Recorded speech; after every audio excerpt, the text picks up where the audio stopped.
Warga Pati, Jawa Tengah pantang menyerah untuk melengsarkan Bupati Pati Sudewo. Aliansi Masyarakat Pati Bersatu kini mendirikan posko di depan gedung DPRD Pati untuk mengawal pansus hak angket pemakzulan Bupati Pati Sudewo. Posko yang didirikan Senin kemarin ini terdapat tenda dan spanduk putih bertuliskan Posko Masyarakat Pati Bersatu. Setidaknya ada 3 tujuan posko ini didirikan. Selain mengawal pansus hak angket pemakzulan Bupati Sudewo, posko ini juga menerima pengaduan korban kebijakan Bupati dan menampung pengaduan korban kekerasan aparat dalam demo 13 Agustus lalu. Posko disebut berjaga 24 jam dan akan berdiri hingga tuntutan masyarakat dipenuhi oleh DPRD. Untuk pendirian posko ini untuk mengawal pansus hak angket dari Bupati Sudewo. Jadi nggak ada donasi lagi ya? Kalau donasi, kalau ada yang sukarela berikan, ya kita terima, monggo, tidak apa-apa gitu. Kalau enggak ya juga tidak apa-apa. Tapi yang tujuan utamanya nggak itu ya? Enggak, untuk tujuan utamanya tetap mengawal pansus hak angket dan terima masukan atau unek-unek dari masyarakat, kita tampung semua di sini. Selain mendirikan posko, masyarakat Pati juga akan menggelar unjuk rasa lanjutan pada 25 Agustus mendatang. Masyarakat Pati juga akan mengawal proses di Komisi Pemberantasan Korupsi Jakarta terkait dugaan korupsi di pembangunan jalur kereta api yang diduga melibatkan Sudewo. Dari Pati, Jawa Tengah, Lazarus Sandi, iNews melaporkan. Hingga hari ini api yang bersumber dari titik sumur minyak rakyat ilegal di Kabupaten Blora masih belum padam. Ya, warga di pengungsian mengaku membutuhkan peralatan mandi.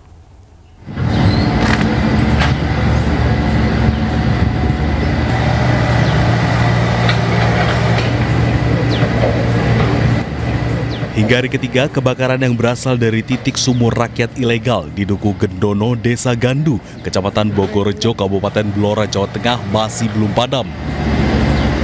4 alat berat sudah mulai beraktivitas mengumpulkan tanah yang nantinya akan digunakan untuk penutup titik api. Sementara warga masih mengungsi di tempat pengungsian di Balai Desa Gandu, para pengungsi merasa nyaman berada di pengungsian. Meski demikian, warga mulai mengeluhkan minimnya peralatan mandi. Gimana ya, pokoknya ini ya merasa nyaman lah daripada di sana yang nggak ada tempatnya yang takut. Gimana di sana itu takut, ya lebih baik mengungsi ini ya senyaman-nyamannya, nyaman lah Mas. Kalau untuk peralatan tidur sendiri? Ya ini alas pakai alas ini tikar ya. Kedinginan nggak Bu tadi malam Bu? Ya dingin. Tapi mungkin yang dibutuhkan yang saat ini yang mendesak apa Bu mungkin Bu dari ya kayak peralatan mandi Mas. Kalau untuk makan sendiri. Sementara proses pemadaman api masih terus dilakukan. Dari Blora, Jawa Tengah, Heri Purnomo, iNews melaporkan. Ya, dan untuk mengetahui informasi terkini kita sudah bergabung dengan rekan Heri Purnomo dari lokasi kebakaran sumur minyak di Blora. Ya, Heri, saat ini api masih menyala. Lalu bagaimana upaya pemadaman? Ya, selamat pagi.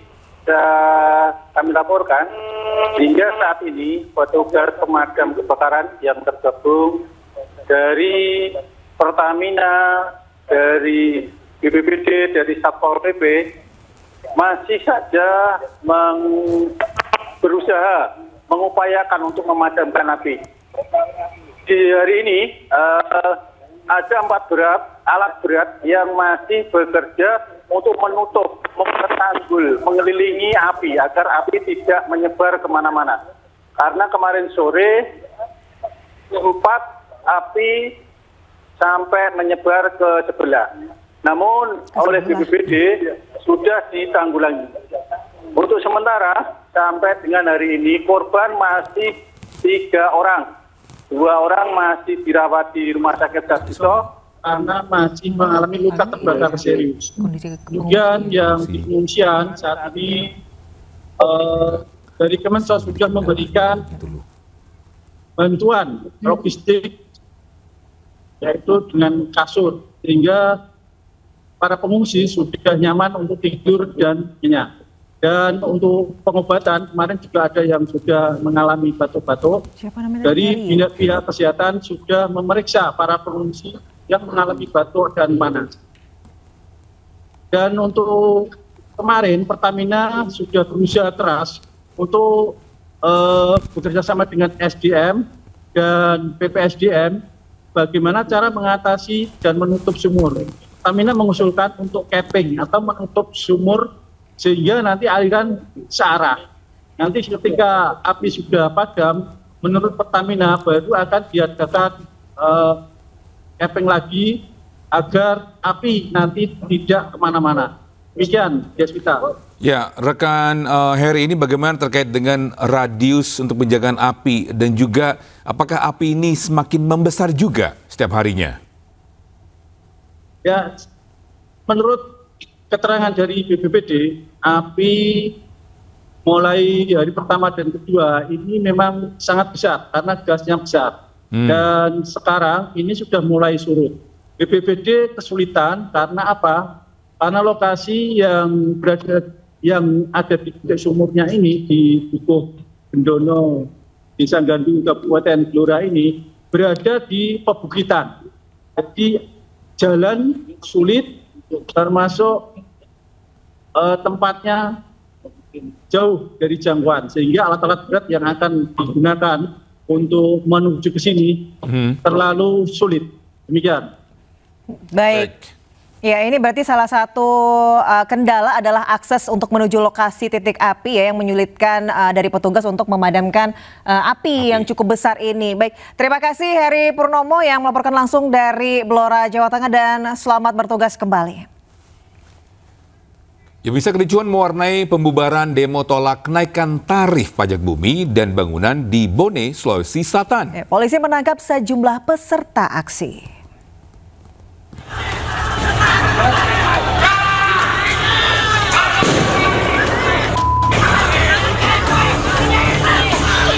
Aksi demo menolak kenaikan tarif pajak bumi dan bangunan di Bone, Sulawesi Selatan berakhir ricuh. Massa melempari kantor Bupati Bone dengan batu.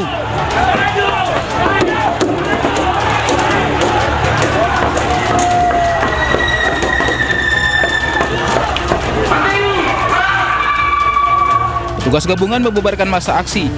Massa aksi pun berlarian menghindari petugas. Massa kemudian melawan petugas dengan lemparan batu. Petugas juga diduga menembakkan gas air mata untuk membubarkan massa. Seorang Satpol PP juga terluka akibat lemparan batu. Petugas juga menangkap sejumlah pendemo. Pengunjuk rasa, kami perintahkan untuk mundur.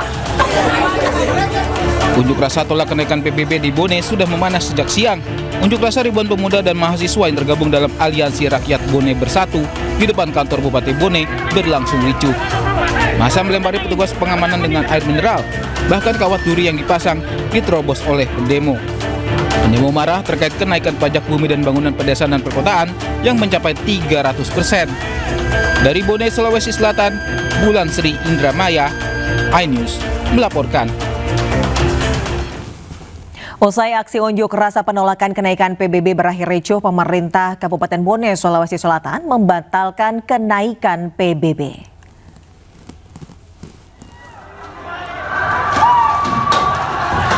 Ya, kericuhan warga Bone saat melakukan aksi unjuk rasa menolak kenaikan PBB terjadi di depan kantor Bupati.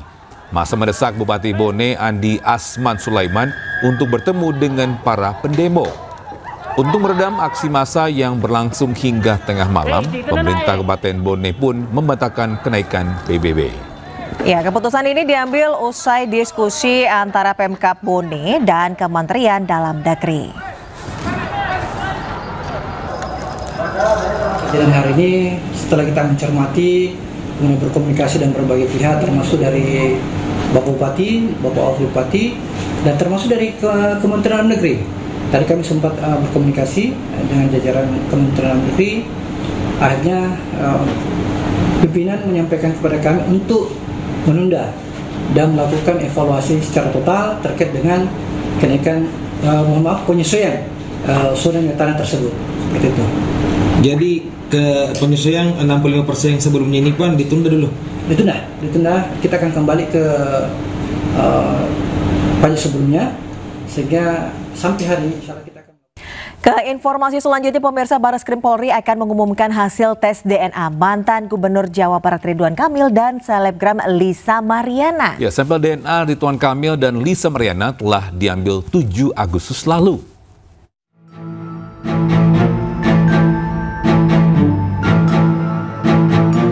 Mantan Gubernur Jawa Barat Ridwan Kamil telah menjalani tes pemeriksaan DNA di Barreskrim Polri pada 7 Agustus lalu. Pemeriksaan DNA untuk membuktikan siapakah ayah biologis anak selebgram Lisa Mariana. Ridwan Kamil berharap tes DNA bisa menjawab berbagai spekulasi yang berkembang di tengah masyarakat dan tidak membuat kasusnya berlarut-larut. Jadi kita berinisiatif biar nggak berlarut-larut, biar tuntas, sehingga masyarakat tidak disuguhi oleh hal-hal yang tidak sepenuhnya perlu dijadikan konsumsi publik, kira-kira begitu. Mudah-mudahan tes ini menjadi jawaban dari yang selama ini kami perjuangkan, ya. Selain Ridwan Kamil, selebgram Lisa Mariana dan anaknya juga telah menjalani tes DNA di Barreskrim Polri. Pengambilan sampel berjalan dengan lancar, alhamdulillah. Ya, cuman agak melo aja karena anak sekecil itu kan ditusuk jarum gitu ya, jadi agak nangis. Harapannya apa? Mungkin harapannya ya ketemu sama Pak RK? Oh enggak, beda lantai ya. Harapannya apa? Tapi berharap bertemu nggak Pak tadi Mbak? Enggak. Asal ya sportif aja ya Bang ya, berjalan dengan lancar gitu. Hasil tes dikeluarkan dalam waktu 10 hari. Sebelumnya, Direktorat Tindak Pidana Cyber Barreskrim Polri tengah menyelidiki kasus pencemaran nama baik yang diajukan oleh Ridwan Kamil kepada Lisa Mariana. Tim Liputan, iNews melaporkan. Pemirsa, Barreskrim Polri hari ini akan mengumumkan hasil tes genetik atau DNA mantan Gubernur Jawa Barat Ridwan Kamil, Lisa Mariana, dan anak berinisial CA. Dan untuk mengetahui informasi terkini, kita bergabung dengan rekan Anissa Rizkia. Anissa, jam berapa polisi akan ungkap hasil tes DNA Eka Lisa, Anissa? Ya, Deswita dan juga Togi, hasil tes DNA akan diumumkan pada pukul 1 siang nanti. Kami juga mengkonfirmasi kepada pihak kuasa hukum dari keduanya, dan pihak kuasa hukum RK menjawab bahwa mengkonfirmasi akan hadir di Mabes Polri ini tepat pukul 1 siang nanti. Kita tahu bahwa hasil DNA dari mantan Gubernur Jawa Barat yaitu Ridwan Kamil beserta selebgram Lisa Mariana dan anaknya akan diumumkan pada hari ini di Mabes Polri. Dan kalau kita tahu bahwa tanggal 7 Agustus lalu memang sudah dilakukan kepada ketiganya yaitu RK, Lisa Mariana, dan CA. Dan untuk hasilnya sendiri nanti akan diumumkan oleh tim dari Pusdokes Polri, di mana dari Ridwan Kamil tengah melakukan pelaporan begitu ya terhadap kasus pencemaran nama baik terhadap Lisa Mariana, dan nanti siang kita akan nantikan bersama bagaimana hasil yang diumumkan oleh tim Barreskrim Polri. Demikian, saya kembalikan kepada Deswita dan juga Togi yang ada di studio. Ya, baik, terima kasih untuk laporannya, dan nanti kita akan update lagi. Selamat bertugas kembali.